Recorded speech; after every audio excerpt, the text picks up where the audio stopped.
Seka se dum shaba, ebeno mo se debi, dum so, dum swabo. Seka se dum shaba, ebi se wancha se dum swaba. Seka se dum shaba, ebeno mo se debi, dum sorry every say aze. Ejumembo, adisemu rehawa maima. Nansuanoba, dum so, dum swabo. Seka se dum swaba, ebi se wancha se dum swaba. Seka se dum swaba, ebi no se debi. Dum sorry every say aze. Ejumembo, adisemu rehawa maima. Nansuanoba, dum so, dum swabo. Seka se dum swaba, ebi se wancha se dum swaba. Seka se dum swaba, ebi no se debi.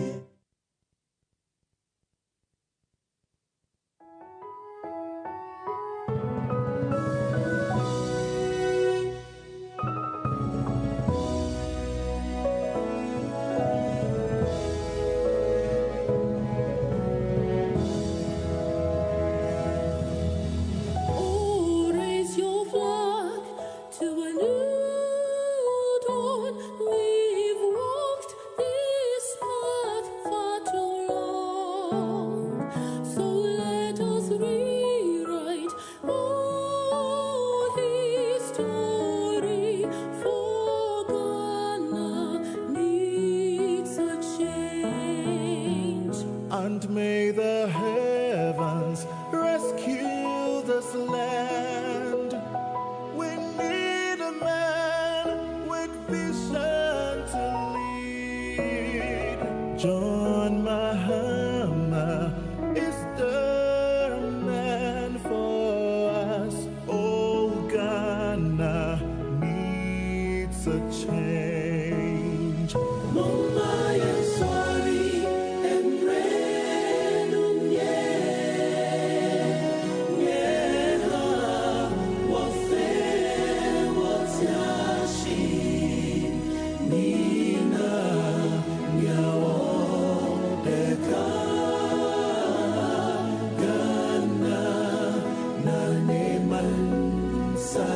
Let us rise for a change. And rain, a voice for Bahama is a voice for Ghana. Ghana needs the best thing.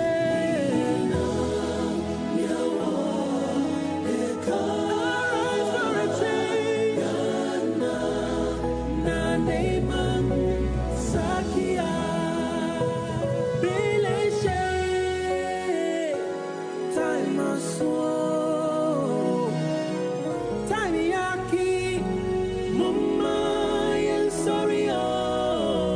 John Mahama is the man for us. Oh, Ghana needs a change. Let us rise for a change. And rain, a voice for Mahama is a voice for Ghana. Ghana needs the best thing.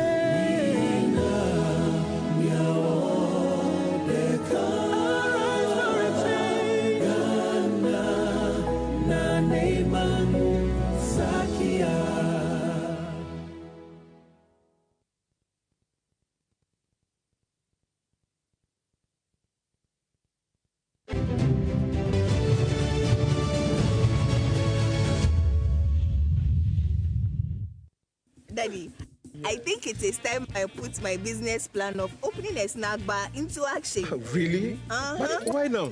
Why not now? I have been paying close attention to John Mahama's 24-hour economic policy, and I think it is really going to boost the leisure and hospitality industry.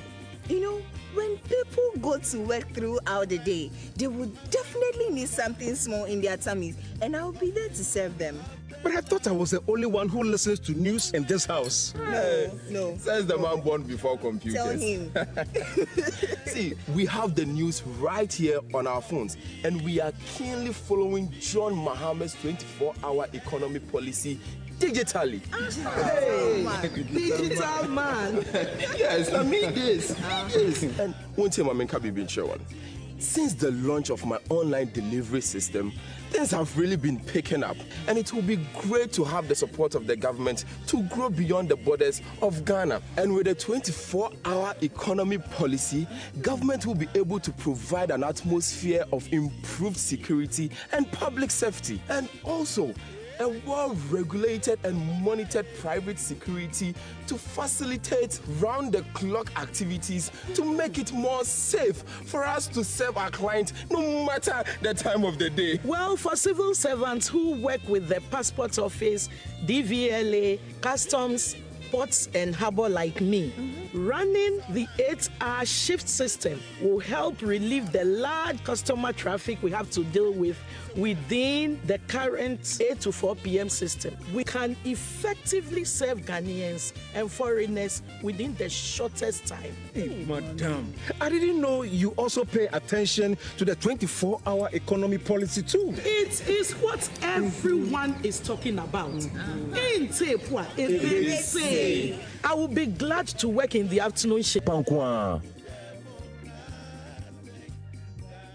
Emre ensida sanso ene wiase enyansiye enunti adan ene wose yenso yesie ye wodon hwe aduonu nan wodako bia musie betua yensachaye ewo yabrabom enunti adan ti na wose etwanetia akwanya ewo mre bebremu enunti afei sie betumi aye 24-hour economy ewo mfidi dwuma ahodo mu etese edufra ene eduye mu ye mfidi dwuma ahodo mu yadansie mu yahonidie mu yahonwogie mu akwantuo bojabojwa anaso krano abefo kwanya ye faso di dwuma wode wan kasa dwene ho ba enimekuo awodo ya womo ewo customers ya ebre bia ye ho achie no a etese ye ports ene ye harbors no ye customs ye passport office DVLA ene de keka ho a womo nyina betumi abeka 24-hour economy ho ekoba ne saa ya brabo ewo micro Ghana mu ebesesa na sesa ewo yeyo emo wei eya kwanya kese ya abeda ho a ebeboa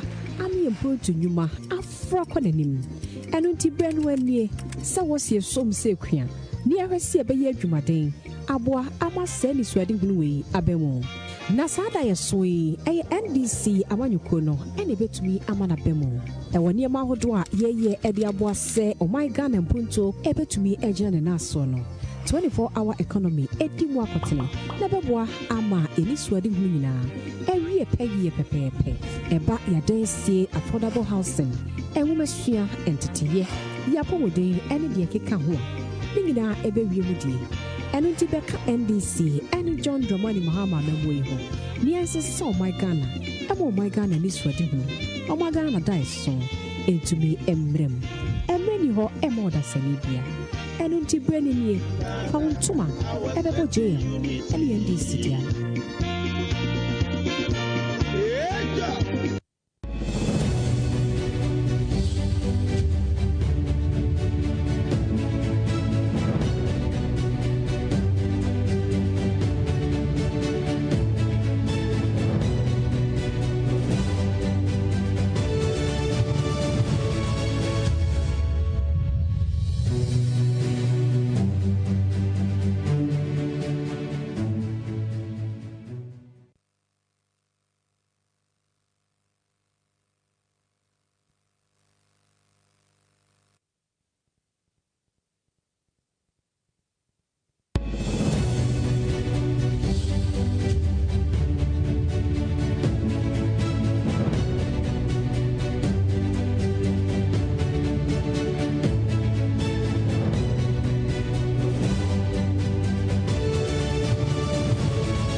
Daddy, I think it is time I put my business plan of opening a snack bar into action. Really? But why now?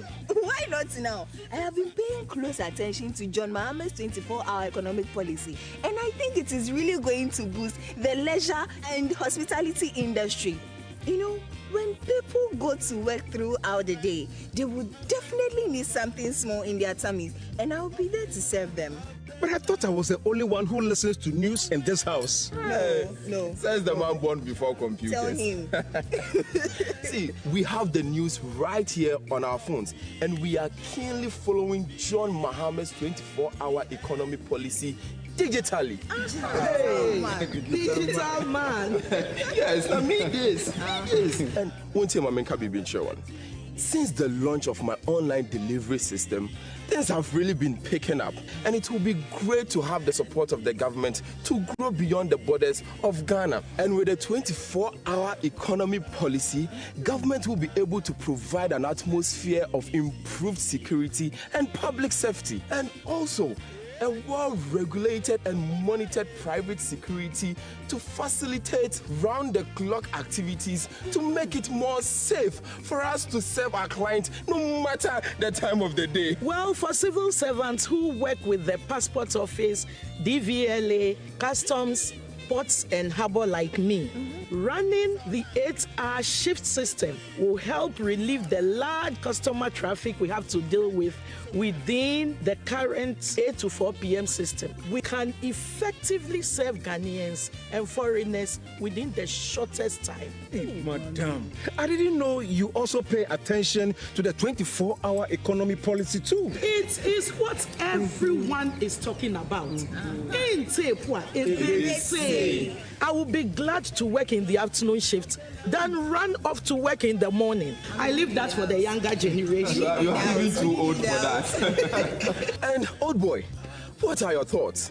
Well, I will take advantage of the tax exemptions, the cheaper and reliable electricity, and more importantly, the government's support to scale up my juice manufacturing company for local consumption and for export. Look, obey a pinso or chrome. Please obey. In a 24-hour economy, is it? You know what to do. Vote for John Mahama, the nation builder, and the NDC for a 24-hour economy. A Juma Pankwa.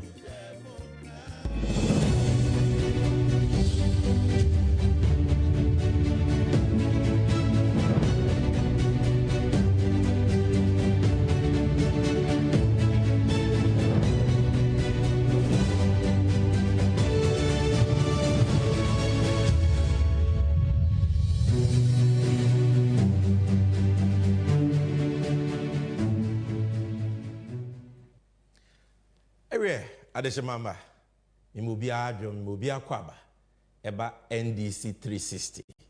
Senya munyina munimi no, weye dwumadi sonkokora, NDC amanyoko, ya shesha wuku de bia, ya dibo deuro.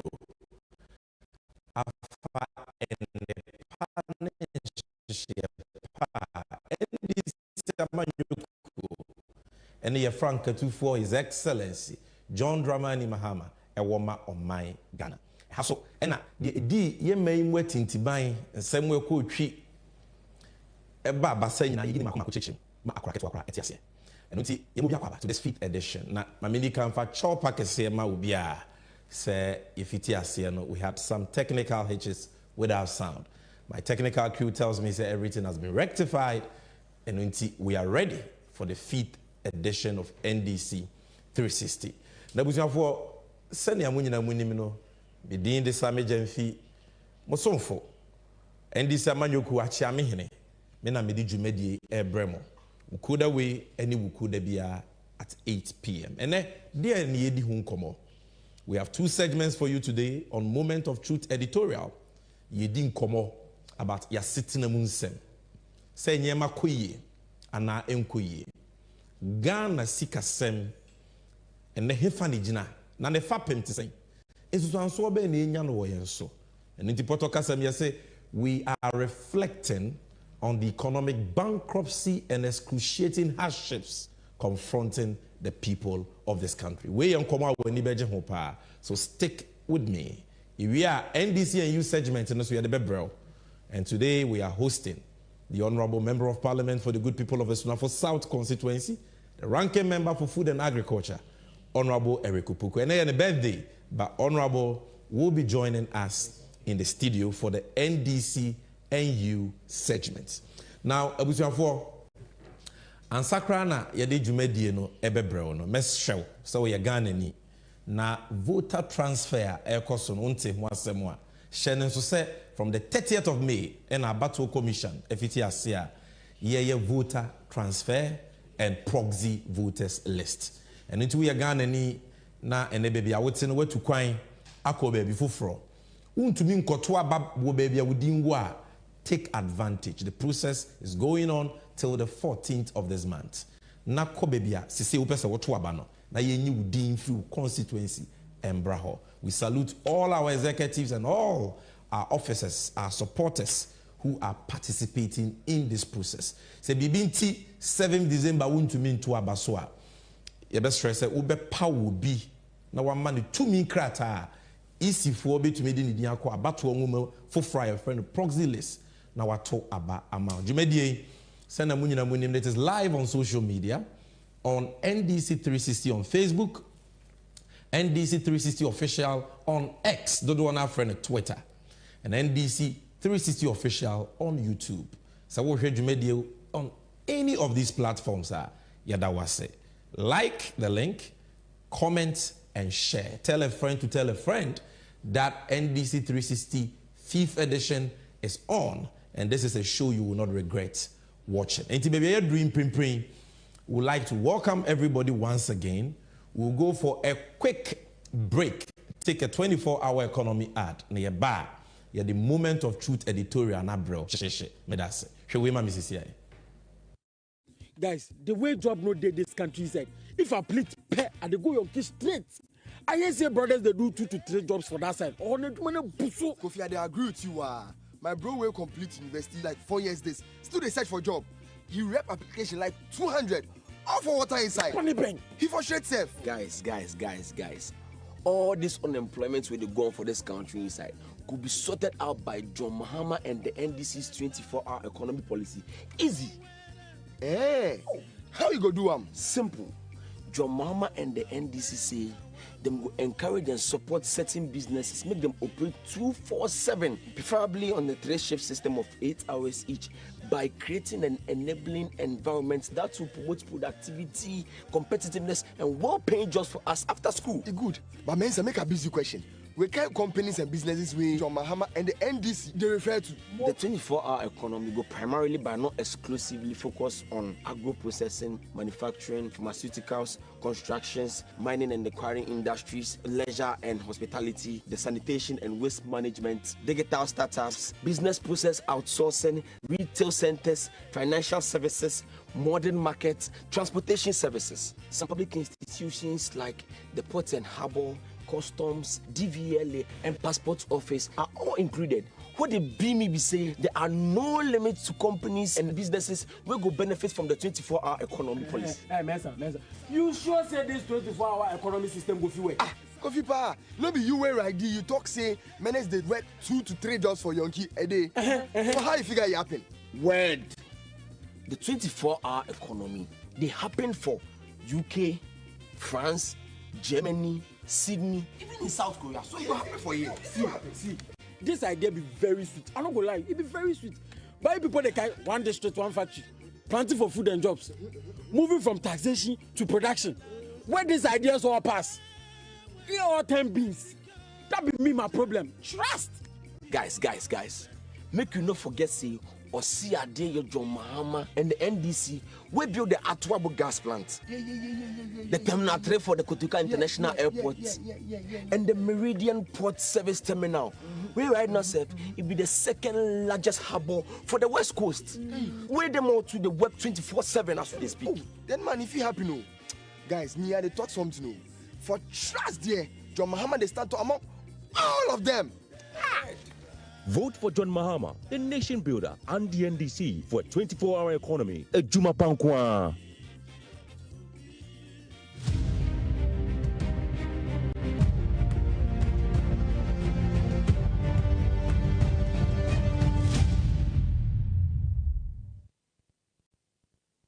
Abusiafo enti emama kwaba we ye no kware mre. This is the moment of truth.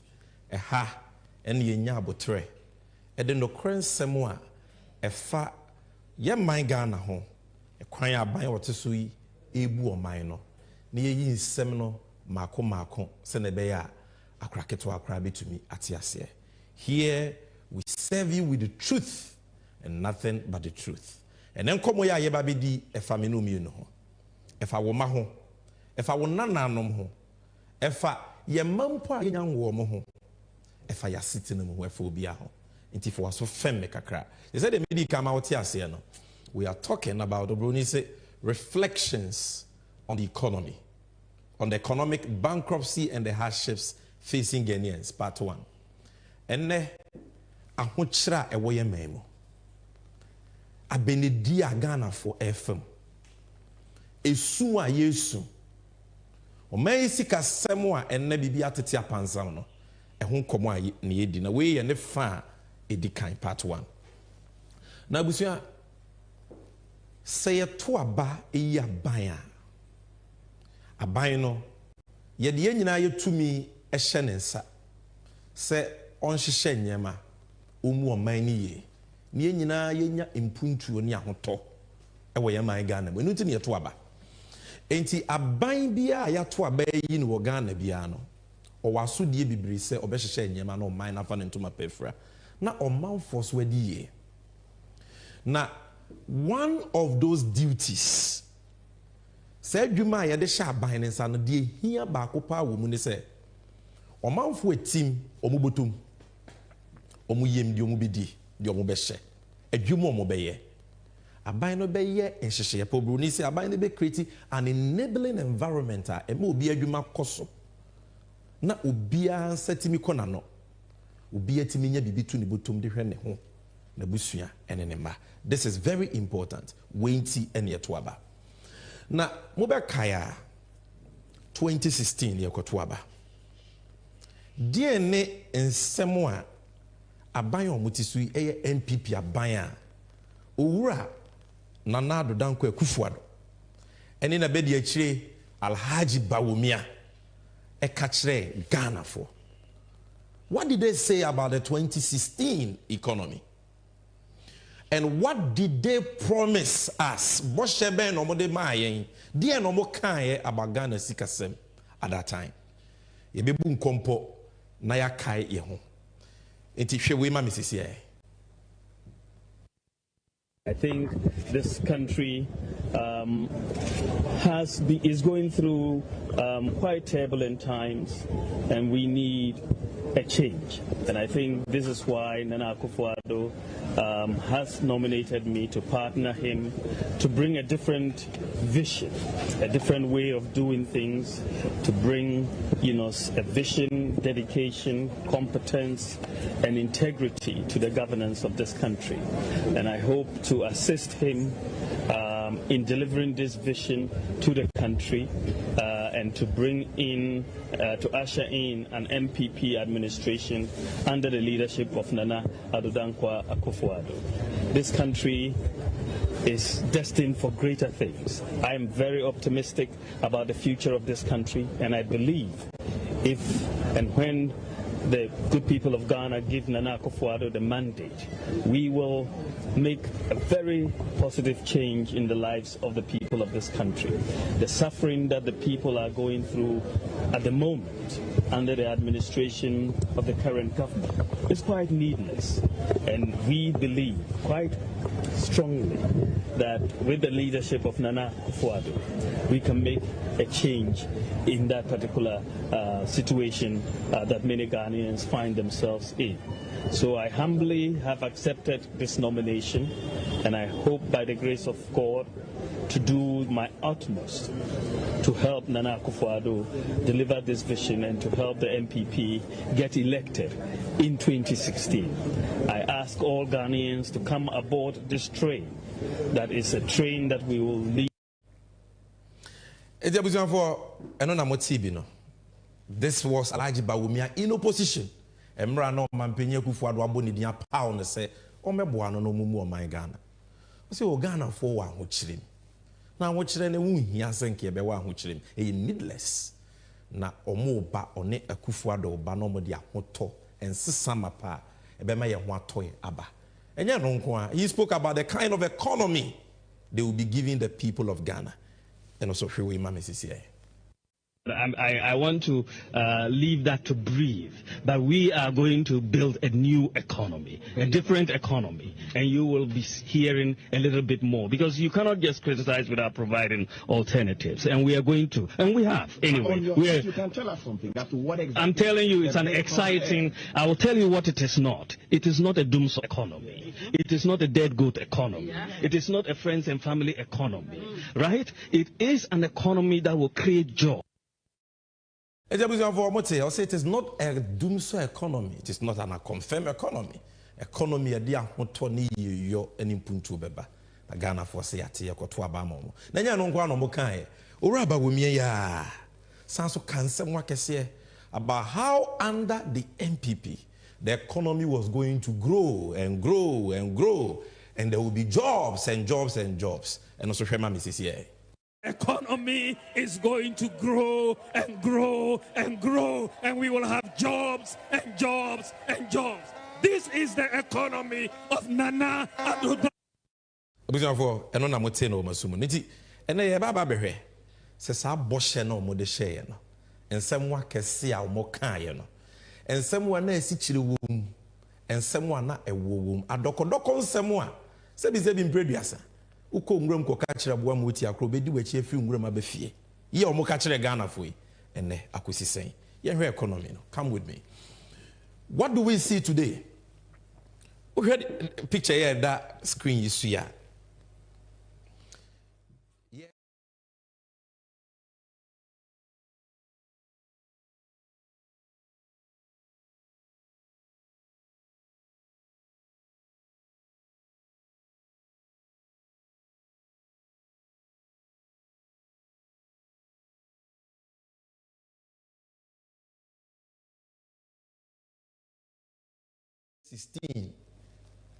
Na 120 billion. That is from Nkrumah Abreso, ABC Mahama Abreso.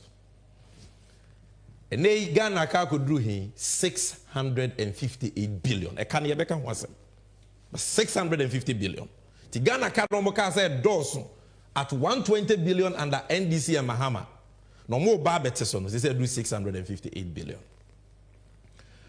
Sa ebra na Yura Mahama tia komia so omo kasa hansem ni nyina no. Na Ghana oil a onyamede a chain na ye ba akopɛ oil field Jubilee fields no na omampanyi Kufuor discover ya odi ja Yura Atamels ma wono so di ja Yura Mahama.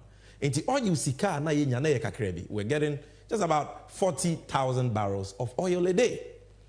But Yura Mahama ekɔ tikese da so da ye pa ni investment o ye enti no. Uraba Wumiabaye as chairman of the economic management team, oil fields no wenyamiensa. Uwe sikadodo Yura Mahama na buying enyaye in 8 years at a mills ne John Mahama sika umunyaye no brunisi revenue total revenue generated 248 billion for John Mahama ne at a mills. Uraba Wumia ne Akufo-Addo enya 925 billion.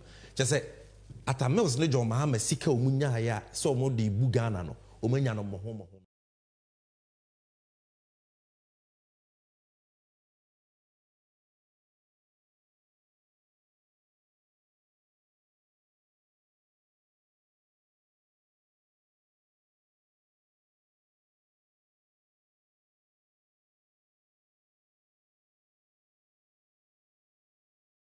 ina tuya yeka ama yenya 44% of yesika ewechiri enei a omanya sika times 3 of what John Mahama ne Atamus nyaye no ene Ghana kamere debt to GDP 104%. Ye trend say ye ton Ghana ajapade nyina ni ye fa yesika nyina ye dutua ye ka ye be sans wa de ka Ghana hu sika nyina ntimi ntua ye ka. That is what it means.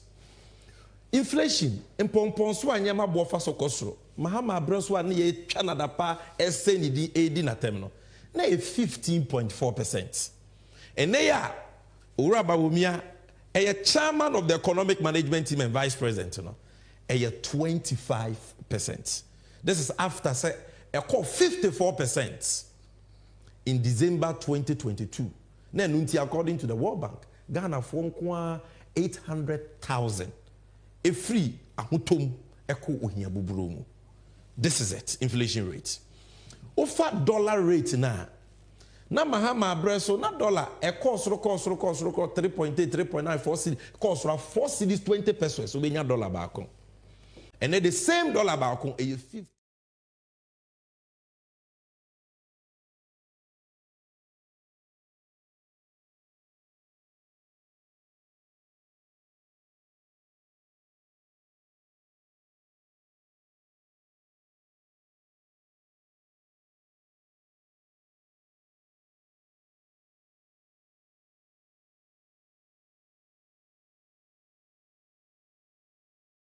Ebiem yewra mahama abreso na ye koje bosia your credit rating you good B minus e chere say investors we mugidie say ye je bosia ye betumi atua and a Ghana credit rating no aba baller junk status investors ato ye punumo international capital market ye ntimi koje bosia bi abiem because obi ase Ghana je bosia ontumi ntua and na ukoje bosia e wo bank e hu si hu 50%.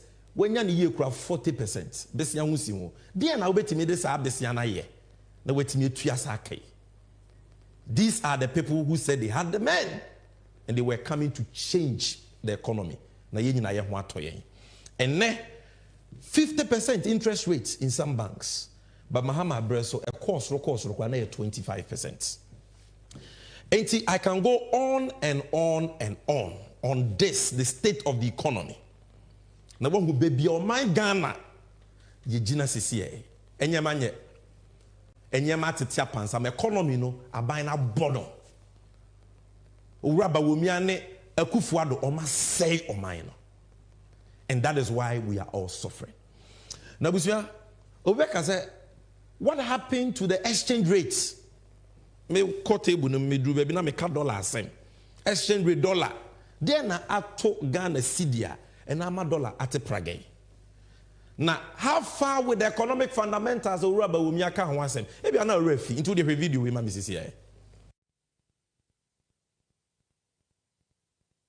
When I'm about, I say yes, Casa. See the Naya hata. I want him be any. I don't see the one year give you the young over so. Say maybe Muswa unya hofaso because Sikano emunyedu na no ne adwuma kese ya baba ye the baba tricks no ne di yenya silia emu odu na wani di dwano unya hofaso o de be se dwuma no so unya hofaso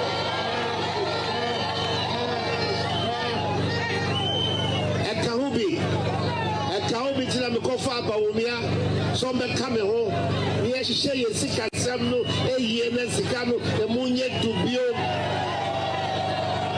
let me the adwuma ne ahoto so abagana lele Santa Maria for ko fi alma ko ketremia no mona o chamia oni asem ka o se nana wasumwa o mampenya kufuado na mote ne nka no no petumi o se Mahama Abreso na cedi na ye hata. This is the time na cedi near be 3 cedis 4 cedis e course 4.2 o se cedi na ye hata enu nti e na wakofa bawomia base omra no ma cedi ni nya hode o se enu anti e na wakofa bawomia ba nti bawomia raising tia o mampenya kufuado fa ne se na be de akire no ono wankasa kalkum yete ne kwakonum mo amatibi na bawomia isu ba ye and on over Ghana for the cedi a depreciate. Shall we, mammy? Currencies depreciate when the fundamentals are wrong. Right. And the mismanagement of this economy in terms of the fundamentals is what was driving the depreciation of the currency. You can't be running double-digit deficits, double-digit current account and fiscal deficits, borrowing to this extent, financing your deficit with huge printing of money from the central bank, right, and expect your currency to be stable. The fundamentals will not support it. Right. But if the fundamentals are weak, the exchange rate will expose you. The type of free fall that we are seeing with the cedi exchange rate is a vote of no confidence by market players in the management of the economy.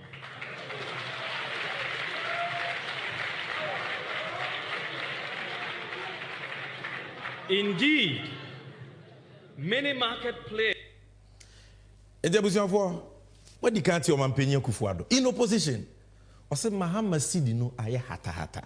And you know kofa or Mampenya be the cheba buy to stabilize the city. That is the main reason to your man, your man, the Jumano Neka.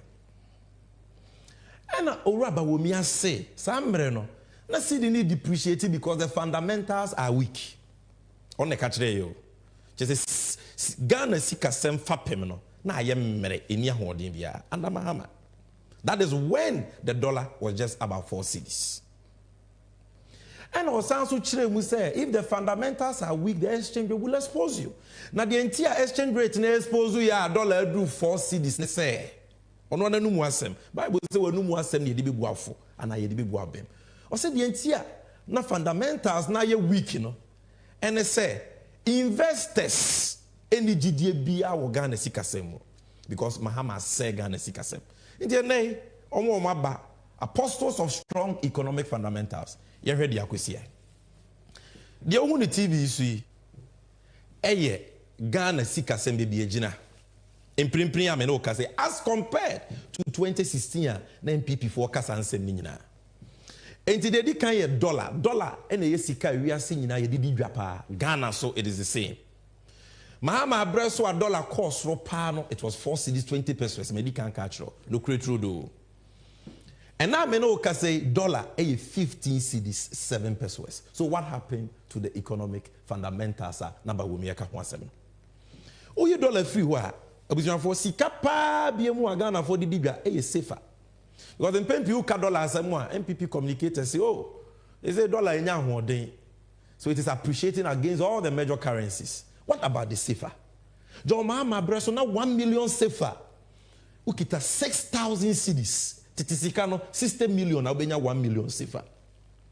Ene ya pape uraba wumia ono okazo bre strong fundamentals obai. Ene will pay the same 1 million safer na. I just ukita 26,000 cedis. Titisikano 260 million. Judge it for yourself. We are in this MPP. Mpenyi se de odani jamuno oni ne nti ne hihihye ne fa. Enti kanokre no se ne boshe no wadi so ana woni so. €1 under President Mahama Breso na 4 cedis 70 pesos. Ene e say €1 70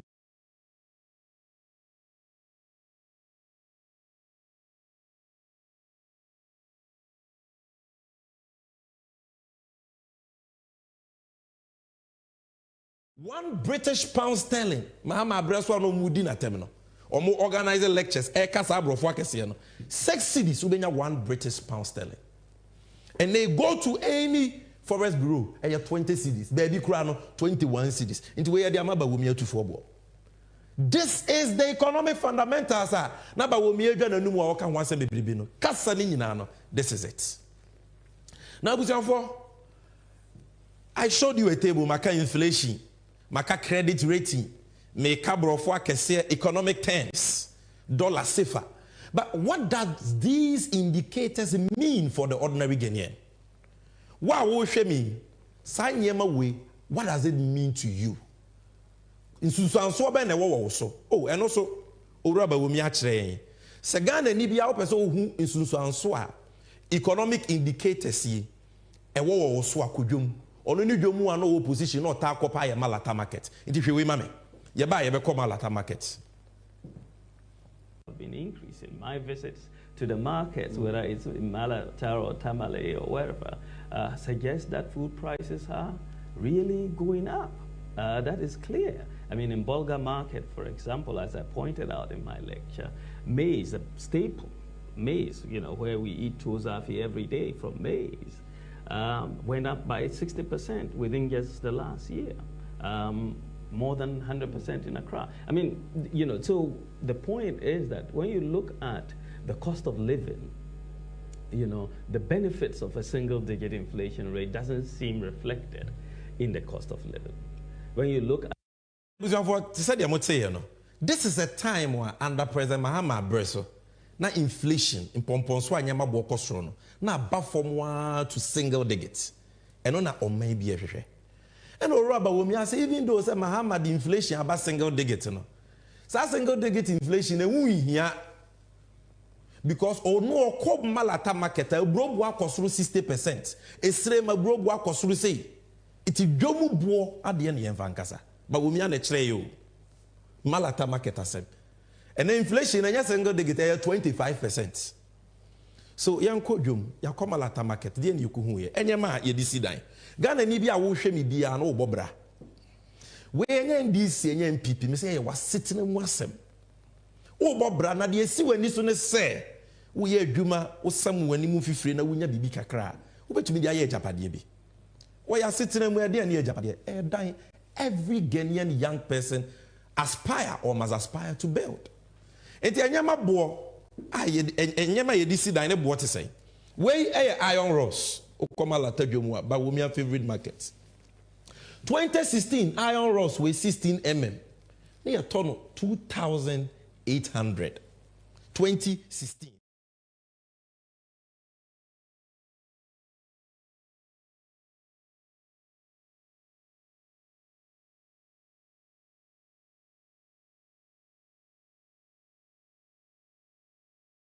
$800 in 2016 under President Mahama. Bawomia di na tem ka brofo akese ye lectures. Ene under Bawomia economic messiah. Omampenyi Akufo-Addo se mede na ba se omasidi nya ho de na nyama bo nko from no. 8,200. Cement. Mahama Abreso cement bo cost na e could do 27 cedis per bag. And e could do cement bag and can have 108 cedis. In Krobisono, we are talking about the 50 kg. In Krobisono, a board 108 cedis. Forget about the picture. We are talking about the 50 kg. Where cable electricals who see down here, cable metal 1.5 mm, 1 ton, 1 coil. 2016, 73 cedis per. And I mean, say the same cable metal 320 cedis. 16 mm cable metal, no 2016, now you 632 cedis under President Mahama. 2024, look at it. 3,220. And what will say, you will to MPP Mutu Koto Abama. What hope do you have to build a house? Baby, Enyama Buadria, Enimrika, Enyama Buikuya. Said the Yabo Braco, Yenimidia, Enyama Bobecosro. But look at the quantum. Enyanyama yedisi dan kwa petrol we obi ayusu uni car wo de beto petrol gu mu awo moto uni moto awo abobo ya uni biso a wo be fa car ana be fa moto wo betu ya lorry fare and lorry fare na petrol bo na editwa NDC address 1 gallon 14 cedis yes Mahama timu eden and they said all those things you have watched and they say 65 oko. Even some of the filling stations are 67 cedis. Look at the quantum leap. And then petrol no 1 liter. It is a fried oil bottle. Nibwe denche Mahama gallon. Because fried bottle liter no, they say 14.85 under Bawumia. But under Mahama na eno ye gallon bo. Yet ye say Mahama kwa se unima mamu oye incompetent. We cry now, Rewana Busian for where a sanitary pad. Gana ma mo heme. Yamikin, a yamanimu asemwa. Obebia unyame ayane se bosumi biano. Ubegubra. Until you will need this. I just about what fell through and now about what how binti unti ingubra. Ya sanitary pad 2016 near Toba could be at 2 cedis 50 pesos. Malata market. But we medium.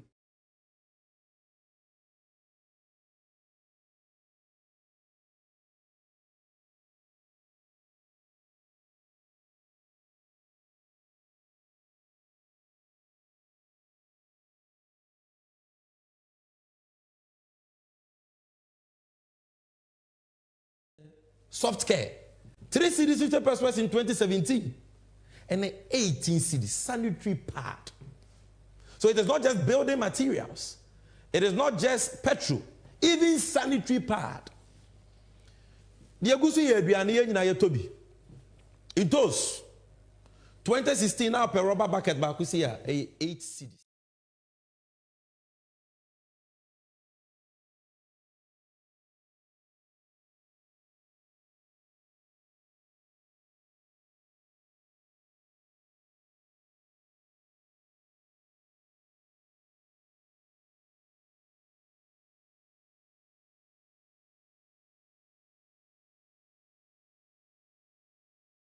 Domien Obroni ba krom wo se ye fra Sikampo no Gold Coast ye wasase pa ensuo to ye kua baby antos ni je na bu aduru after promising planting for food and jobs.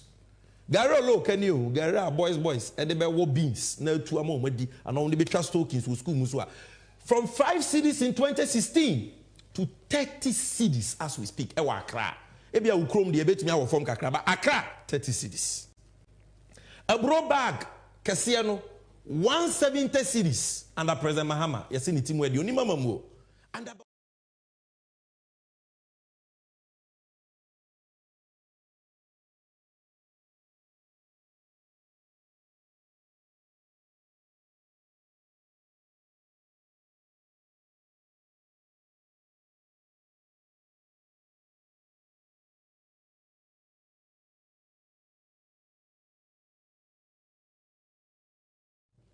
Akoko broiler kese ba ku say 2016 na ye 45 cities and they do 200 Ghana cedis. And katie one paint bucket na 30 cedis and then 180. Wo de di na hwe ntumunu 30 to 180. Kosua crate under John Mama 12 cedis and then baby 65 opa kese na. Komo kosua ye be no ato aduane so adi. Ade and they want to break the 8 with this. They say it is possible. Yes, it is possible for onion buckets to move from 15 to 80 cedis. And it is possible so do 2 more more. A became 100 cedis, I 200 cedis. That is what they mean when they tell you it is possible. It is possible for them to increase. I want Shrenia Benedia Wukum and I'm a mamu phone or mubu. Now, for Edriane na dokron enkran dokron Mahama abraso na ketwa no 1 cedi ene 4 cedis de na Mahama abraso size kese na benya no 1 cedi 50 pesos and 5 cedis and enkran dokron ye bo 6 cedis and 7 cedis even in Accra bayre ponampo de bobo from 5 cedis baako and 30 cedis and more and na obehwe Gino rice 5 kilo Mahama abraso na 25 cedis and 185. Lele rice, Mahama Bresso 18 cedis and I 125 cedis.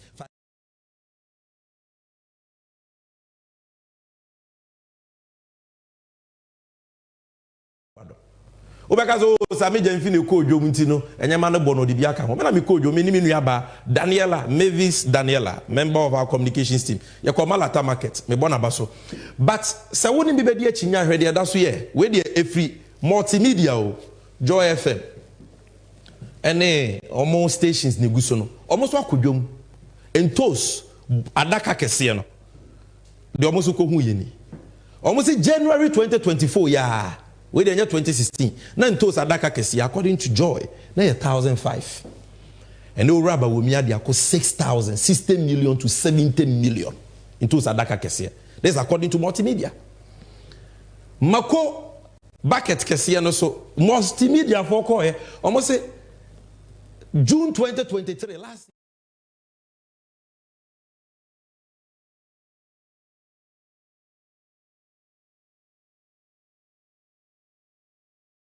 year of the counter medicine where a F-pack tablet 2017 they 50 pesos and they 3 pesos we Lufa tablet and the malaria drone na 2017 5 cedis adro no say do 30 cedis under Bawumia.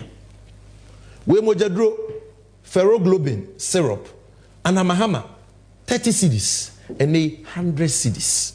ORS they will mu twa wo so abekwa akoto no so Bawumia e de free 40 pesos to 2 cedis 50 pesos.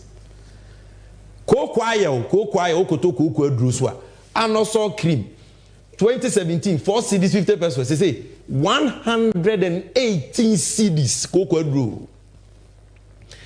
Cavidelo and also another cocoa blood pressure drew from 15 cedis in 2017 to 15 cedis to 261 cedis in 2024.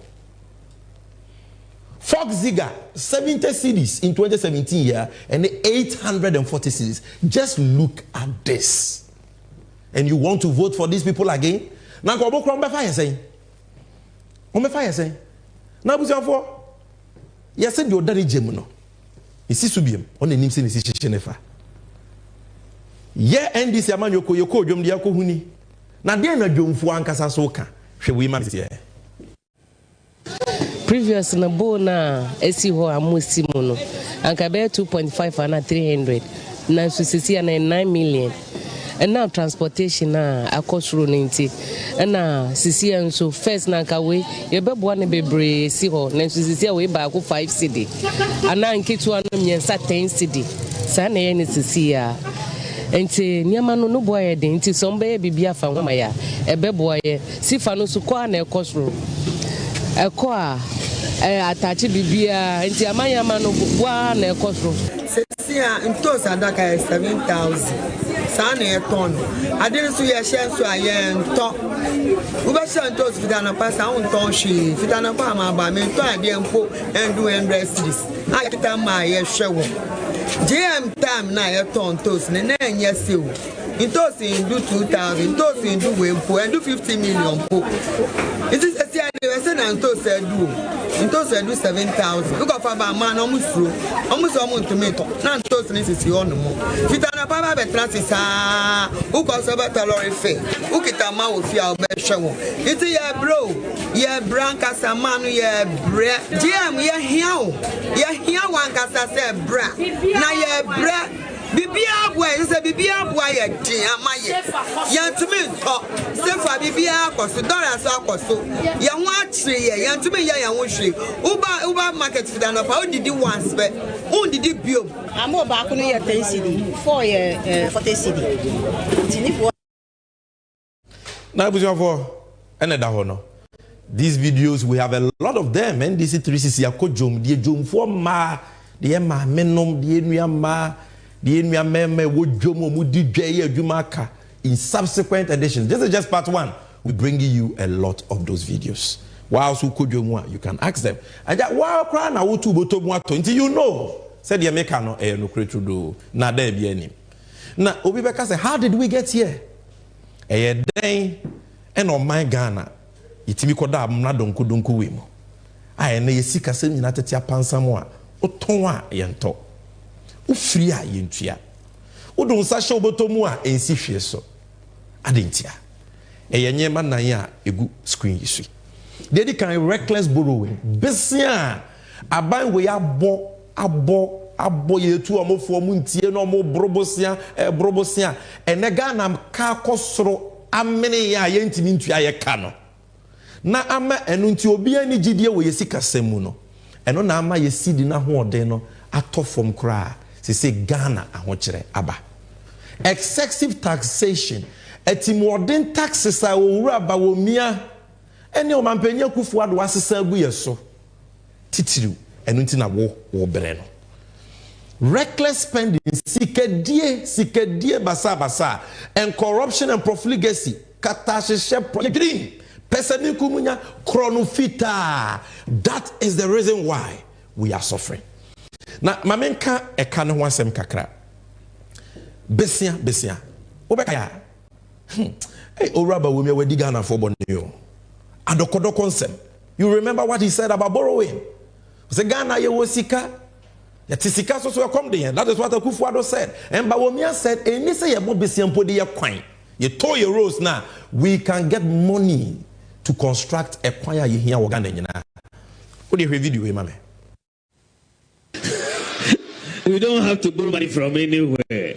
Just toll the various sections of the road and we'll raise the money to do the roads in Ghana. And that one also, we don't have to borrow. We just have to toll. And just say, one ton so omo de omo ba omo be bobesia omo be ma ye kanimpo abafom and he fa na Ghana kedro. This is paragraph 99 of the Auditor General's reports for 2016 on the Consolidated Fund. O check paragraph 99. Auditor General ma uhu a car na Ghana de as a 2016 Mahama Eko. Into we my mouse source Auditor General's report paragraph 99. You can go and check. Na Ghana car de ye deno domestically Ghana for ya je omo besia wa ha through bonds.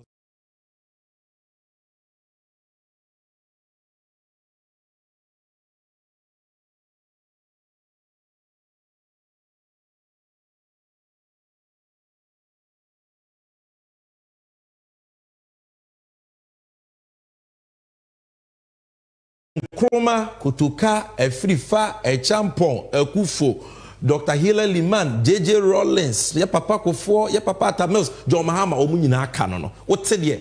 World Bank, the chair, and a hepic free 120 billion.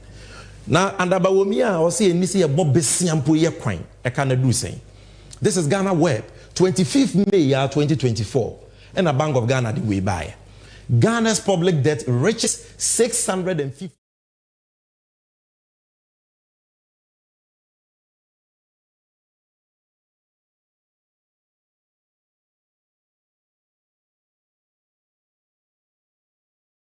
Kaka Hua, is it there? You need 800 billion, but 658.6 billion. Now, it's Ghana can say that here. Where's screen you saw? And Cromany, may I show pass it?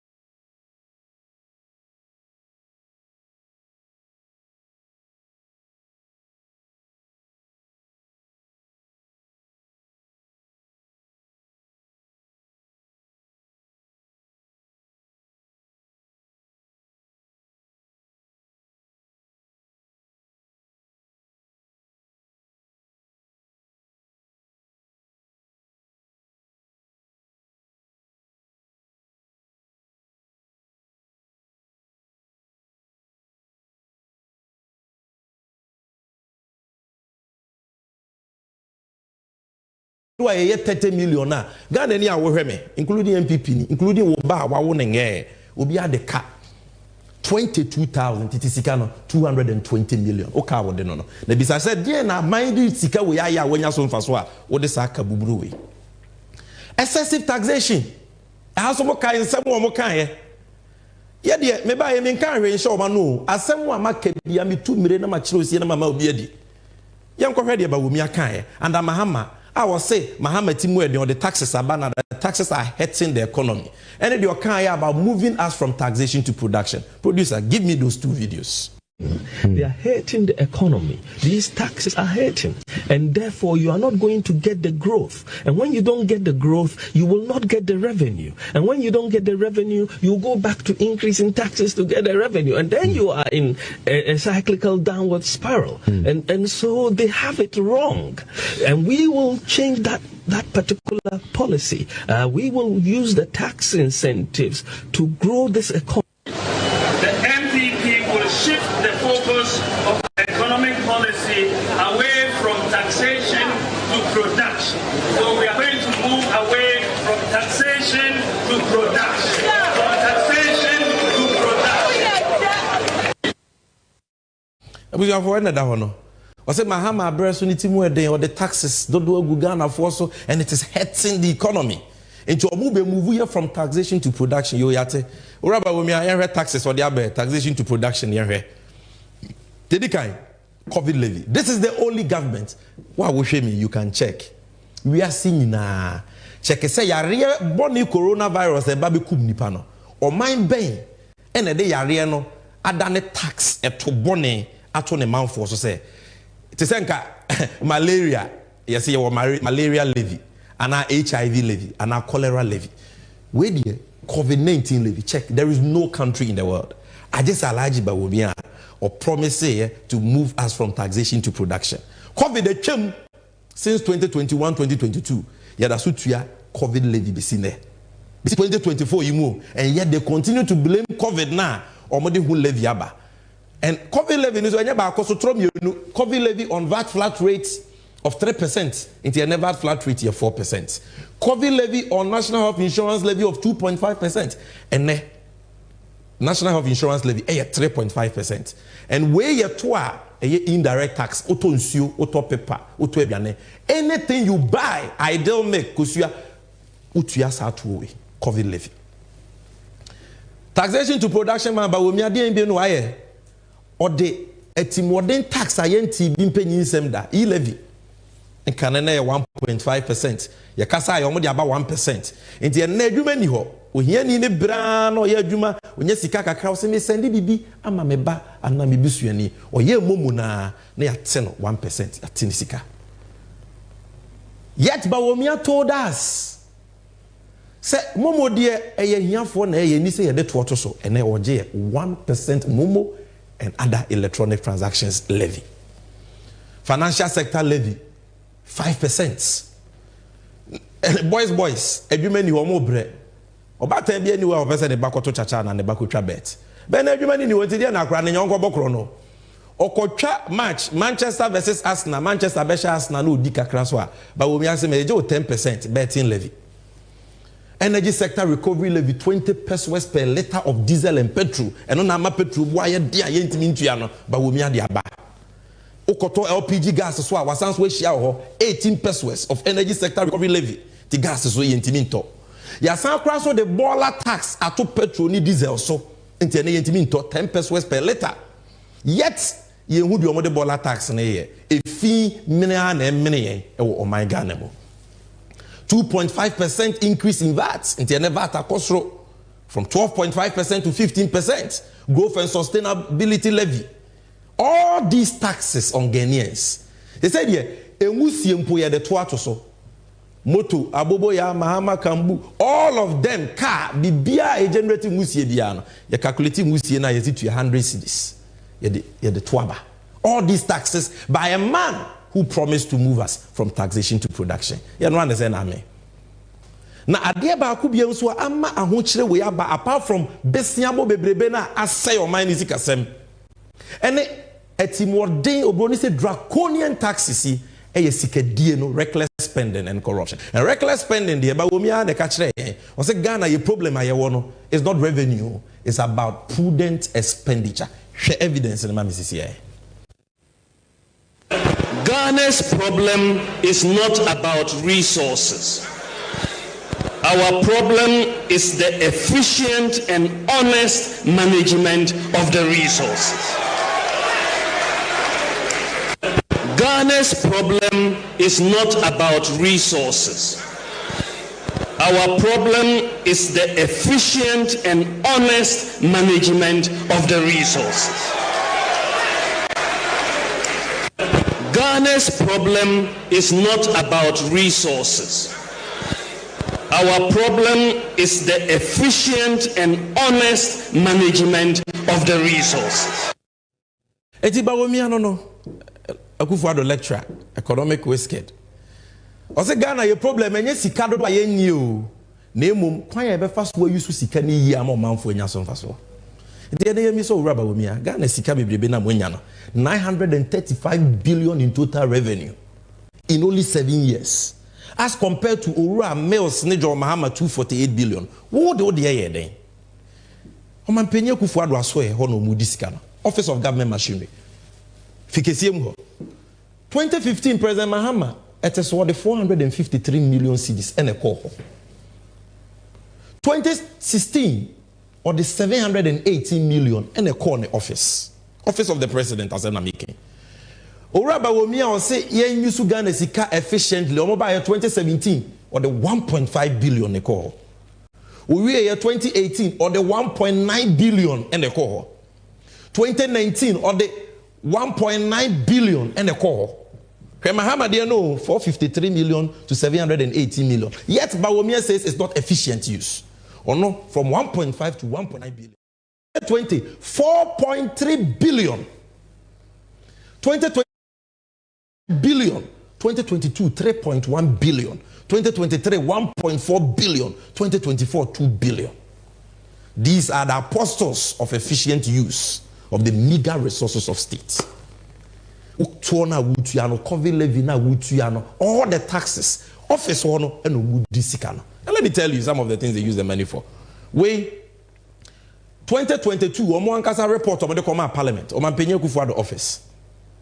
Omo sika omo de to fu 51.1 million cedis. Sika no 510 billion. Fuel in 9 months in 2022.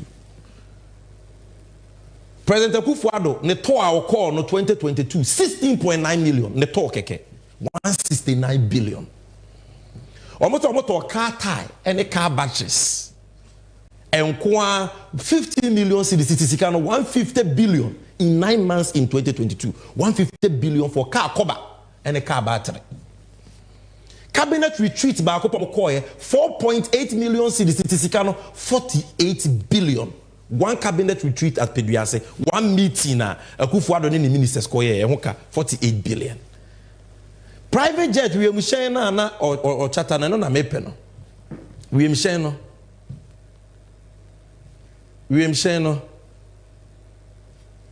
Any no chata in 3 months and 40 million on sa private jet kesiana no chata di tukwano titisika 400 billion.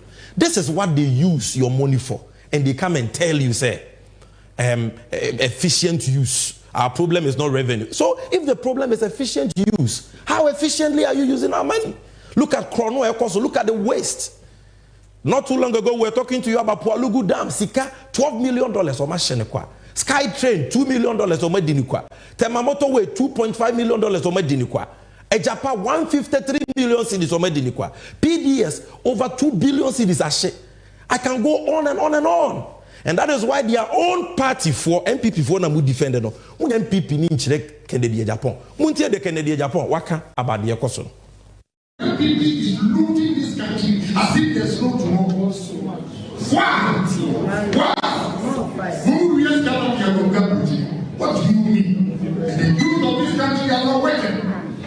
Now we're intimidating and control.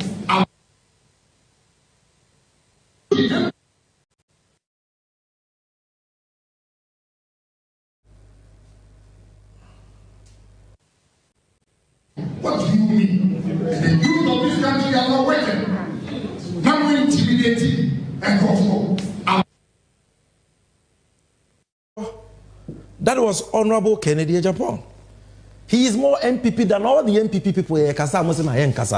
He is telling you because he is in there. About senior MPP mpenyifo eba wo mi ani Akufo Addo ne omo busuafo omo nko a efo my Ghana sika. And I say omo bomb mine chrono like there is no tomorrow. You want to debate that? Mpenyi say bomo chiche. Ofu isu ase be catch us or den cheme we ni na chinye. The man is in there. No, what is the impact of Sasi Kaselmo Mase ni nyina?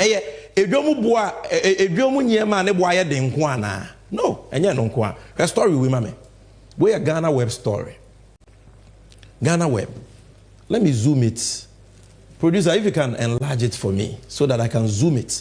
There's a list of multinational companies that have left Ghana in recent times.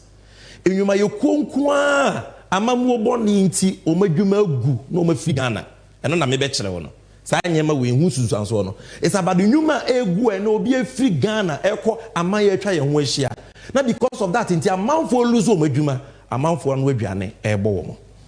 Now if you read the story, Glovo for no more delivery services omafri Ghana Glovo co Nivea omoye Nivea deodorant spray any nkun Nivea and then Nivea free Ghana. Oh my Ghana, John Mahamad's Ghana and Chrome's Ghana. Nivea is gone. Areho. Jumia Foods almost so much delivery of food. Nidia keka. Jumia Foods. Oma boka and now all these taxes and the economy about Jumia say Jumia Foods so all the people they employed, they've lost their jobs. Lipton Tea under Unilever almost so this Lipton Tea planty omo ye no Unilever for in Ghana, or man to me, Miesa, or free Ghana, or move to Nigeria. And Kuya made for Mutimi, dark and lovely. Almost a Ghana, I had the but we may say Sikasa, almost a call, dark and lovely for call. Bet 365 for so call. Game for no more cramo, me boy. Game for so call, o me Ghana.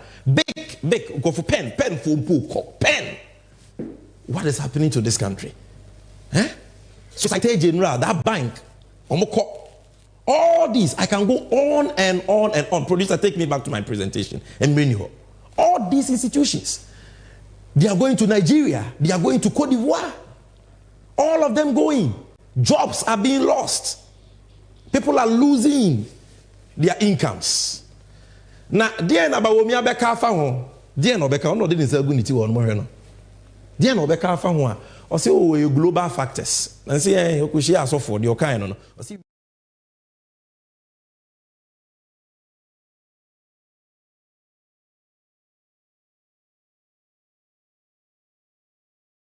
so as far as the pockets of our people are concerned, and how are we going to ease the burden? You know, throughout, especially 2021, 2022, however, it's very clear, say, cost of living has gone up across. Even when I was in Canada just a few weeks, less than 2 weeks ago, that was the complaint. UK, the same issue. We are seeing there's a major increase in the cost of living. Global inflation has increased fivefold, five times. So there is a problem. Papa we pa Obugana for say Yahuri Yanim Kosrana. What say on my Ghana Sika after all the lectures, after all the things you said about Muhammad, destroying an innocent man, projecting yourself as the paragon of wisdom, the answer to all our problems. We are one say Nyansabwa, or my Penya Kufado Kai, or say Bawomian, we are Simunian saying Nanya, maybe a shitting. But so problem I never say Ghana Sikasem businesses are relocating. Yentimin tontos, yentimin tosment. Beka bi mientia. So we are seeing in Canada hochiraba. I watch the Ghana ebi wa Canada. Na ebusuafo montwe nyeba wo mi an ka kire en say. Yem put your destiny into our own hands, yem fix the economy. Now in 2016, how could global factors jump our neighbors Togo and Cote d'Ivoire and come and destroy our economy alone? Nyeba wo mi an ka say. So global factors can be no. Today Ghana cedi is the third worst performing currency in Africa. 54 countries in Africa, third worst performing currency. Inti Oman why? Burkina inflation 3.7%, Cote d'Ivoire 3.8%, Togo the same thing. Global factors no, e bien affected Burkina na, e bien affected Togo, e bien affected Cote d'Ivoire na. What is it telling us?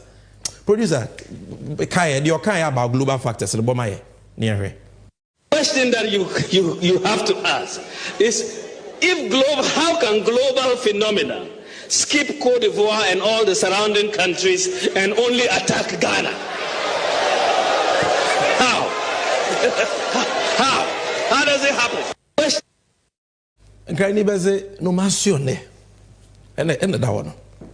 Oh, say how could global factors jump all our neighbors? And then they woke up global factors.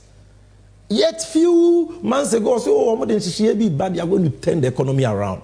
And this is the same person going around promising people. Yes, quatre kwasi obe mount to mati ni din. Uraba wumia, we twa nkuntumpu ama ne safo ayera na woda abonte. Enye nne no de adokodoko ne atrosem eba be dada yebiem. Yenim hwekura no yenim se doctorate wa hye de yenim se aben yenim bosha wo hye yensem wa kese o kan ene ne terminal report ne da ho no efenko a wa mo di ba kumpu na wa kaza wo consider efenko a. And that is why you must show them the record. I will tell you next week what John Mahama is going to do to fix this mess. That is what we are going to do next week. That is what you are going to do. But before I sign out near the NDC and you na bro no, the person who read these videos abrade Omampenyo Kufuado ankasa kan. Emra na dollar every 1 cedi yako 2 cedis. Kufuado told us senko no oye NDC fo a enko obe pagana fo a che say dollar do 2 cedis. No de na konwa to. Watch the video. 1 CD. In the time of Mills and Mahama, 2 CDs, $1. If I was them, I would say to the people of Ghana, I'm sorry. We are sorry for the poor work we have done. We're going to go and think about ourselves. I say you know enka $7 do 2 cedis intino. Enko be pagana for actual no de akonwa na to. Ne dollar equal 16 cedis.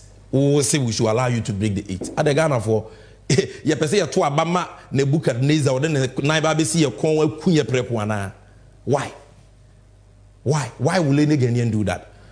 And my brothers and sisters, we are not the only people calling for change because Bawumia and Akufo-Addo have failed. Even the MPP are calling for change because they know they have failed. This is Kennedy Japan. Watch it.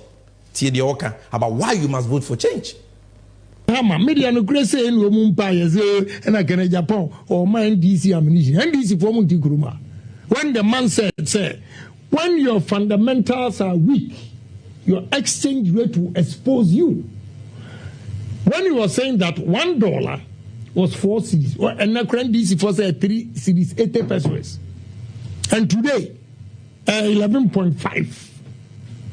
The rate of depreciation. What are we going to say? And to me, the baby, no credit be any account. Neither you are unfairly or a mate. But the failure near the MPP party. But Ebasa digital dia unkase MPP. I know there you take credit. Ebasa bibi dia was now a mate. Please, you see, I don't want individual, but media means so we makamachero. I was expecting the way the year 2016 or economy was a year and compensation our call round to make economy was. He talks about digital. Let me tell you something. Honorable Kennedy Japan that's and that no. Or say about Omianam economy no kan was say digital. Na eba economy sika semna enunti Omampenye Akufo-Addo so far as vice president. No, yeah, and the chairman of the economic management team also know he meets. I know they on Kanwasen. And he is telling you that they have failed. I don't think they will hear any other evidence. About why they anyone is about who you can trust. And me confirm I say, Nipa will be to me aginated. You'll see a warrior. It's none other. The Bemeni Munyam Fuya no fe. Bemeni Munyam Fua. Oda nyame sone da yepa no when this wadi hunu a ode bese o my Ghana ama Ghana ye krabehwe. A leader you can trust is trustworthy. He is honest and is reliable. And we are telling you to vote for John Mahama. And we are telling you say hwe wasitrem na fatu abapa. De meka ye wante hwe kra. De me pese wutie ma me ne say hwe wasitrem. Hwe wasitrem. To abapa say ekoyema wa to abapa for continuity but say enkoyia vote for change nanse samra to aba ebema owura ba wo miane Omampenye Akufo-Addo ahu se wo de nada beje tumi na wani uboshe so no de ahokere beto manfo so a the people will hold you accountable enti de medija on say hwe wasetirem na to abapa hwe we ma me ne awie pe a ye de NDC and you know bro medas.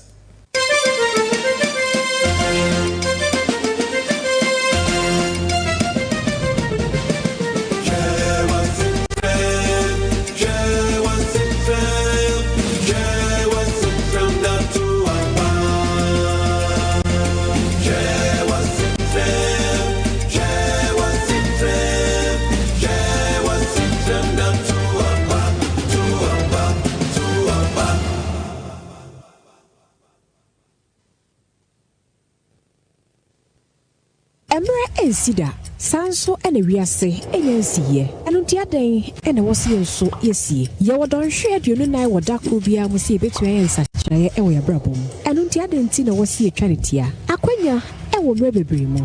And Untiafe, see about to me a year 24-hour economy. I won't feed the Jumaho Dromo at a say Edufra and Eduyemo. Yan feed the Jumaho Dromo.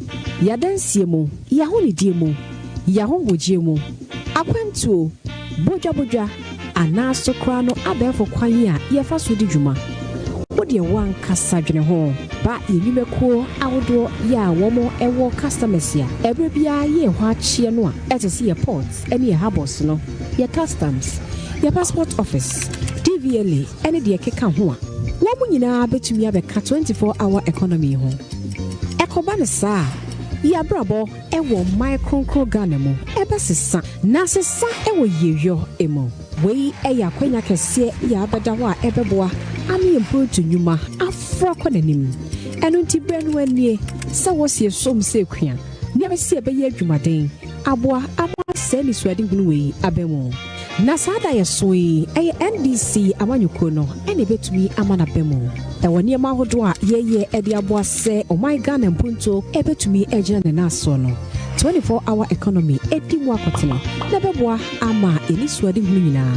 ewie pegi pepepe eba ya densie affordable housing enwumesua entitiye ya pomode ene de keka ho nyina ebe wie mudie enu ti beka NDC ene John Dramani Mahama memoi ho ni ense so my Ghana emo my Ghana ni suade hunu o my Ghana dai so entumi emreni ho emo da sanibia enu nti breni nie fawuntuma ebebo je ene NDC dia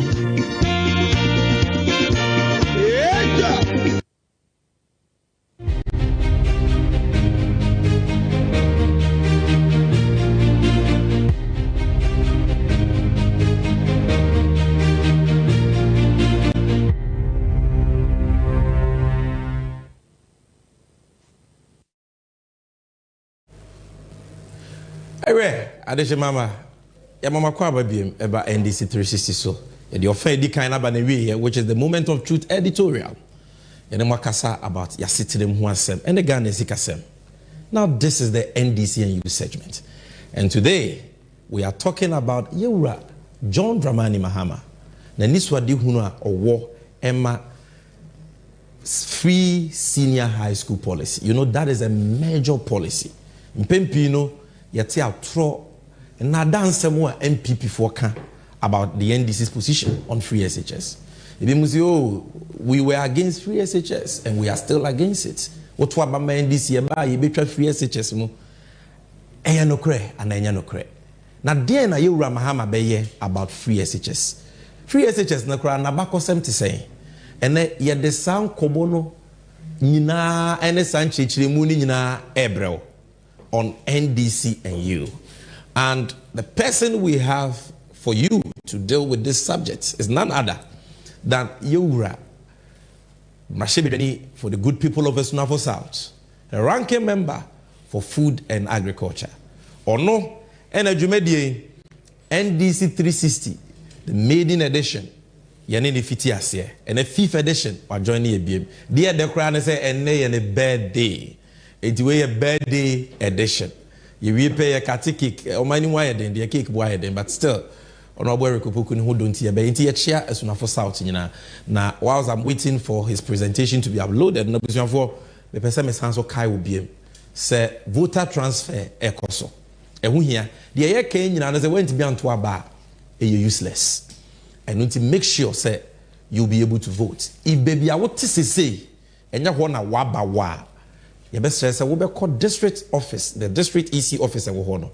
Na where you din e dia about wo ngba ni mu ho. Say da ye beto aba no so bibi nti na wuni o mayi mu ana ubenya kwansidie bi nti a wunti bi nto aba. Ukọ na odi tumi krata ma wanam senior. Ye ne din be kọ ngoma ye friend proxy list. Na wetimi ato aba. MPP for ye nyema bebre. So we need process now. And we thank our agents, we thank our executives, and we call on you to remain vigilant, and we call on you to participate in the exercise. I say, are you ready? NDC and U segment, no? Yeah, they bro. On our work, Kuku. Na, apo muti say. Na birthday no, bibi eko kama dia. Na mini edana se. Ode afi ache yeni hweka se bedana se. Oma yenkwabio na yentimi so. Ona bo nyame nhira.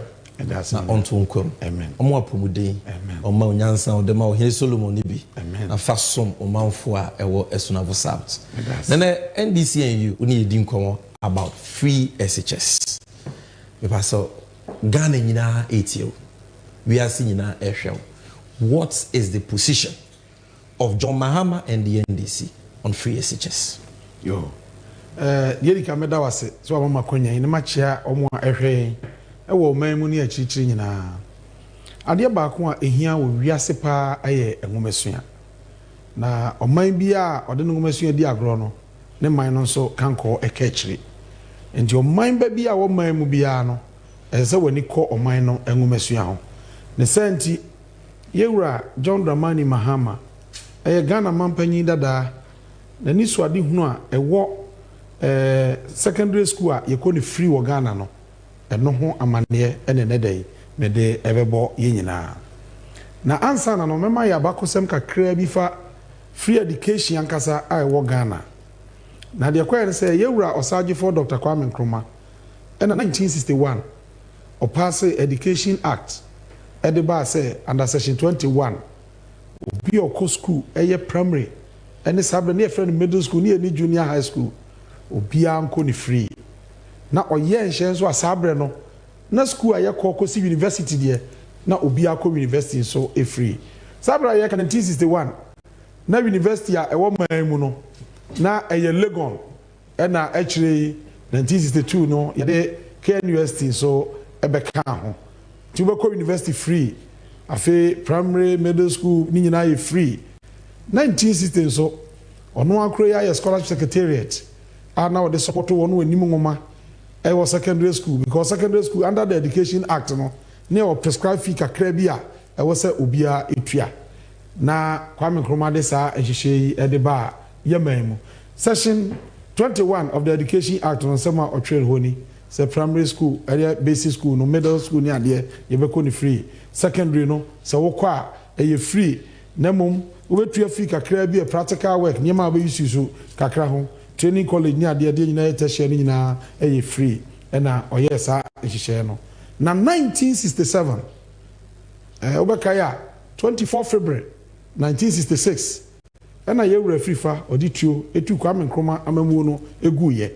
Na ne kua na odi bu oman no ne efre no NLC National Liberation Council ti 1967 no na Kwame Nkrumah free education odi ba no oyi edi free ehonom na sabra na oyi free ho no owura free fa be omampanyin no ehwa no fa yewura Kofi Abrefa Buzia na odne chairman of the political committee sabra na nso na ofa Ghana mampanyin ne na Akufo Addo ne papa eno ye no otemuafo panyina ye frɛ no Chief Justice ewo man mu Edward Akufo Addo sampanimfo yi na ye wura frifa ene wombu oman no ndi sɛ wokɔ Google na busa sɛ why who abolished free education in Ghana de obehu sɛ ye wura afrifa one ye wura Buzia sabe Buzia nso ye prime minister 1969 bedru ho na omuyi sa free education no edi free Ghana sɛ ahokyera ba oman mu ndi sɛ be ya obi antua school fees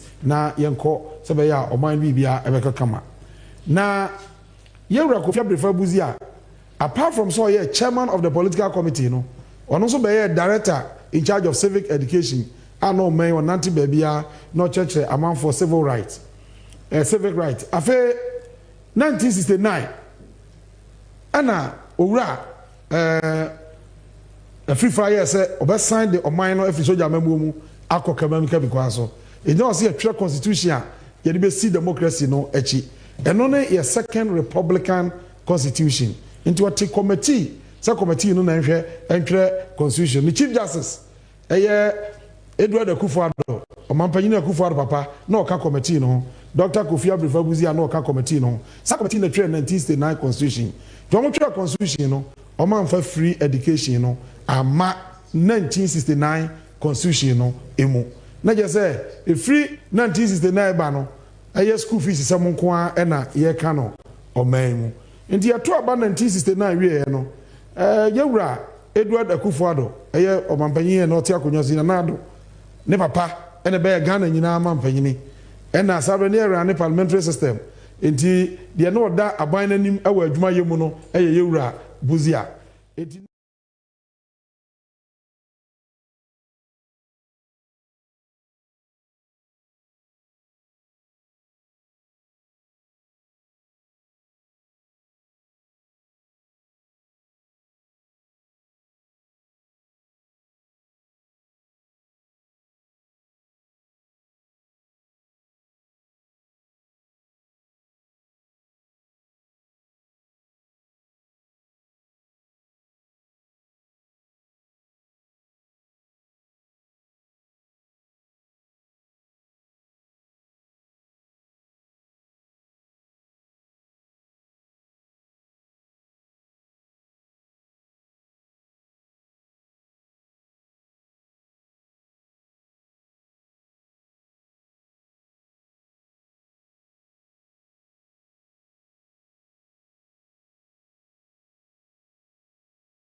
no MPP for na UP for pen for pa no wo na de MPP by no mu yi sa free education no e free your universities na just say Ghana the free sabre no we go school from primary secondary e ko ba bia we betua school fees and ye tua na sa and in 1979 Owura Rollins be cool e betu abaya no wo so no edigu ye na wodi akonwa no ancha kra no se da bi opese ye do man no ko kabima nka bi na ye to aba and ye try 1979 constitution and the third republican constitution that constitution no article 10 and Owura Rollins my de show say yen kofa free education no ensign embrabio it in 1979 constitution Owura Rollins sign ye na ye de to aba e ma Dr. Hilal Imam ebedi akonya no e no sign the free education e de ba ye man mu na a church free education say ye be ye no levels ni nyina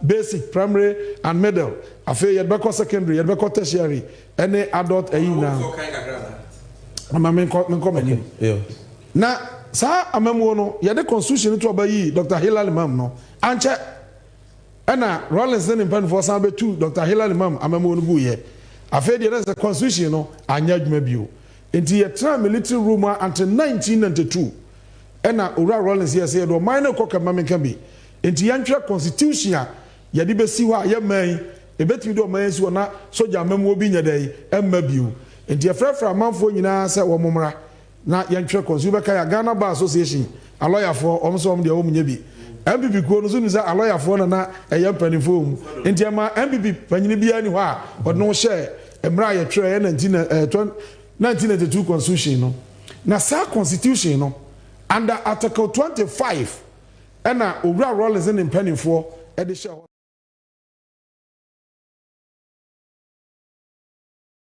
constitution ye fourth republican constitution the na ye di bu man the de to about 1992 near tremo ade abedru ne no article 25 no edition was say 1B yes starting from 1B or say basic education shall be free compulsory and available to all.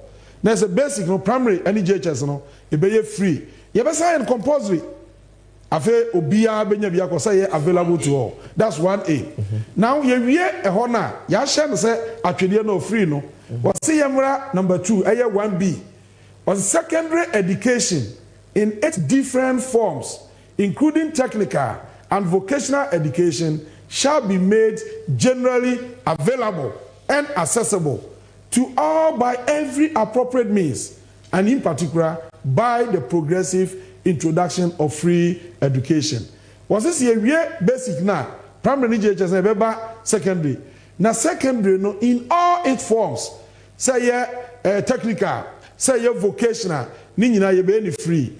Name answer na be free no. E was say aye available as aye accessible. Available ne say masuku no emu ebua okaso ye ni free a obi abenya bia kwa emfa ha obi anya dai ema afi ma nye accessible say fa nyoma gu akwan so a sa okaso ye ni free a obi a opeso okobi bia betumi akobi a ontimi nyine ho nya dai emfrim ansa na free no tie haye o se free no eye progressively free to bo ye nhihye nkakrakra na wo ye ni free a ankofa hawa ama se ne be ya o ya ne kakrakra no ubenya foto kese e de asi akire na aka se o ye ni free a obi akoma dey e be hare no na wanya free education a ohia ni ba osikani ba obi abetumi akobie na ma oman ba bia etumi akonanim na wiwie ho nso a no about 1C or say higher education shall be made equally accessible to all on the basis of capacity by every appropriate means, and in particular by progressive introduction of free education. We secondary now, obeko tertiary, higher education, universities, nursing training, teacher training colleges, na and also so. Why yen na why yen kakra the photo SCH na fe no so be free ama obia ho atoni bi.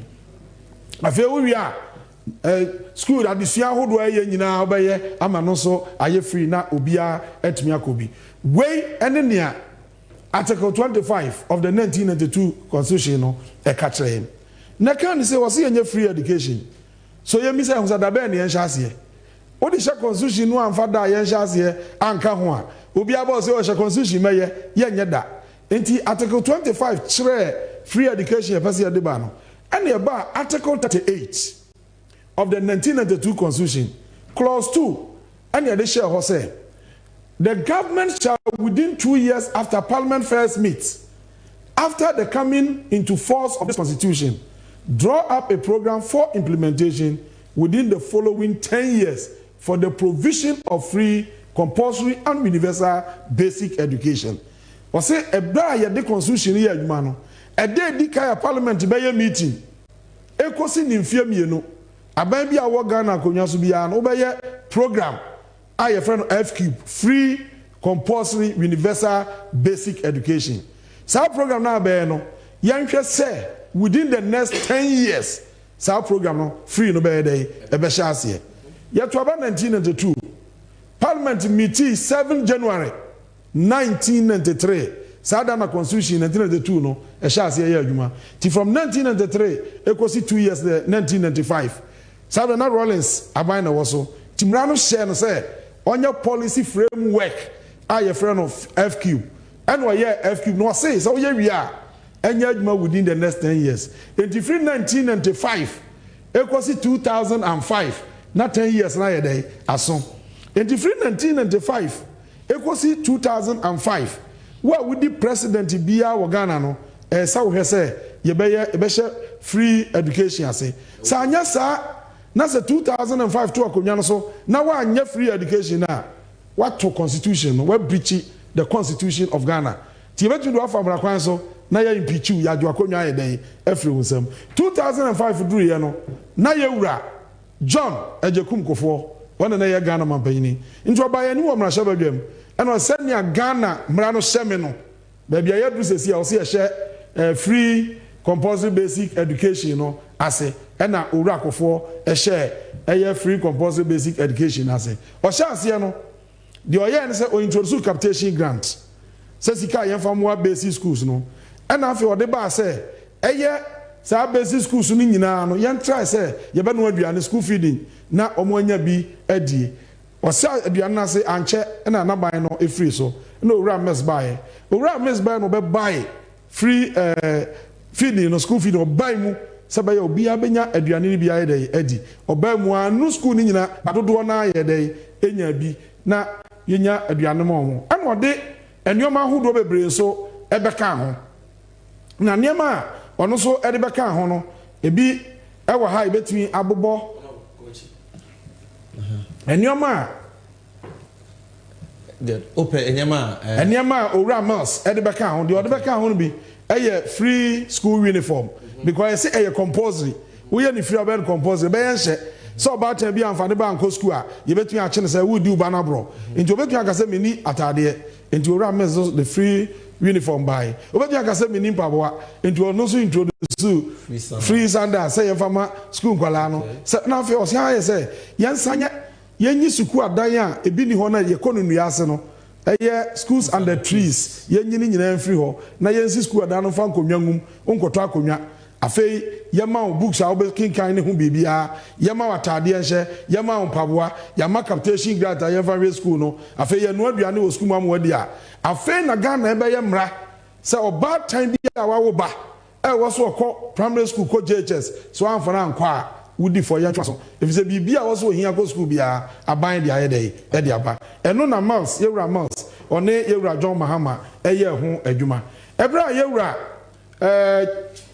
Atamis free na aka yewura John Mahama na je so hwe dia yaye basic school niam a yaye no ho na adu bra wo se keka ye ho na ye kọ secondary school no se be ya ho free no so e be ye adwuma enti owura mama e de introduce dia friend no progressively free senior high school se be ya constitution kan no wo se ye free senior high school no ye no nkakra se ne be ya obi anso ebetumi akobia progressive free senior high school in fact obi ani ho je ho achinye obeka ya na na do krabra yewura mama introduce free progressive free senior high school no de nanado eka ye ni o say Muhammad's free SHS good news for Ghanaians. Honorable Mame date, we are more than Ghana. Yeah, we are more than 6 March. Thursday, 6 March 2014. Okay. I'm the producer, so they have a video. Tama Mahama, progressive free. Yes, video now. Ladies and gentlemen, I now have the singular honor of declaring the progressively free senior high school program duly launched.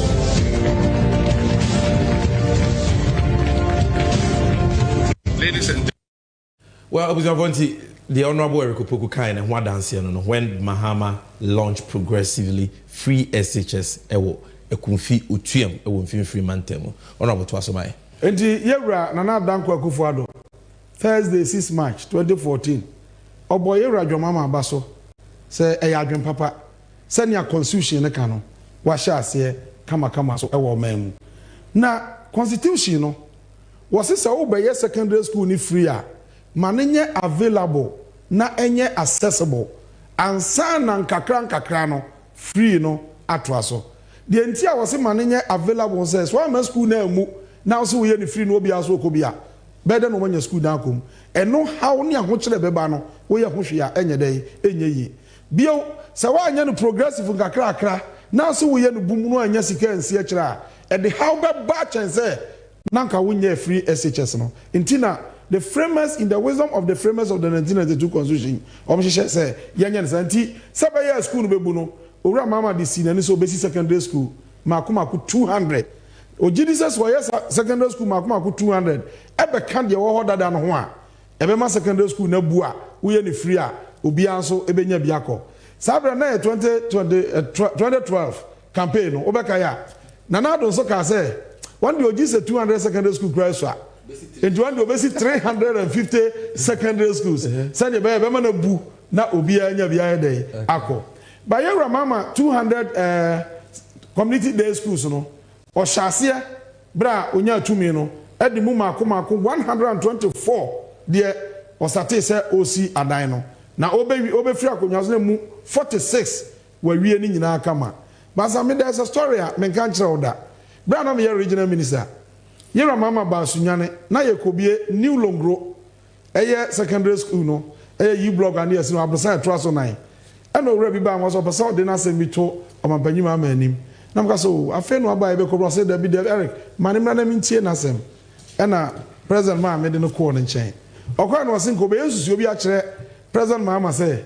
yi blog na wo sisi na wadodo oso be secondary school makoma ha no afa na wo ya na brosan ya traso 9 da be na be wie ya ne mienu na wie wo ya brosan we ni so ne form wo be wie sesi na Ghana fo hu say 200 no waye na president mama ka say da bi wo ya ne sa wo be wie na so say asase ho ya de nipa no da bia ye doso asase kase wo ndin fa bi nka ho edi nei ye ya adan a da chinti ye nya na brosan ye kosoro na ye mo asase no ho ban se ne be ye nchirima ba wo mo so ebeboa wo mo say no nti na ma na wo ye yi block ye abrosan a etwaso and now the secondary school there na kaka na nya sa na ye see in secondary school ba ku bia wo classroom makomako 24 afa ye wo ICT center ye wo libraries washrooms near the adi nyina umsa ba ya laboratories bi bia so ko school mu a obi bia betimi aye kama we no adwene say ye ba mu na wunya mbom sa waye ne free a